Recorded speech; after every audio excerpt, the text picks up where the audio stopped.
તો ફાઇનલી મિત્રો આપણે નીકળી ગયા છીએ ડાકોરના ઠાકોરના દર્શન કરવા માટે. તો અમે ત્રણ ભાઈબંધો આજે છે ગુરુ પૂનમ, તો અમે ત્રણ ભાઈબંધ નીકળી ગયા છીએ દર્શન કરવા માટે ડાકોર. અમને બેને જોઈને તો તમને એમ જ લાગતું હશે કે આ બેંક લૂંટવા જાય છે કે શું. ના ના મિત્રો, અમે તો સુધરેલા ભગત માણસ, એટલે તો અમે પૂનમ ભરવા જઈએ છીએ.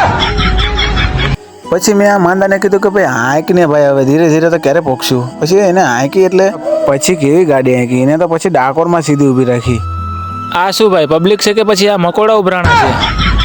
તો મિત્રો આપણને થઈ ગયા છે રણછોડજીની ધજાના દર્શન. તો એવું કહેવાય છે કે ધજાના દર્શન થઈ જાય એટલે સમજો કે રણછોડજીના દર્શન થઈ ગયા. પછી આપણે આવી ગયા બાપાલાલના ગોટા ખાવા. પછી તો ગોમતી ઘાટવાળા બાપાલાલના ભજીયા જે આ ડાયબા છે ને, મોજ જ પડી જાય. હું તો વિડીયો ઉતારતો હતો ત્યાં તો મારા ભાઈબંધે ચાલુ કરી દીધું દાબવાનું. આજકાલ બ્રિજ બહુ તૂટી જાય છે એટલે આપણે વેળાસર આવી ગયા ઘરે. રાધે રાધે.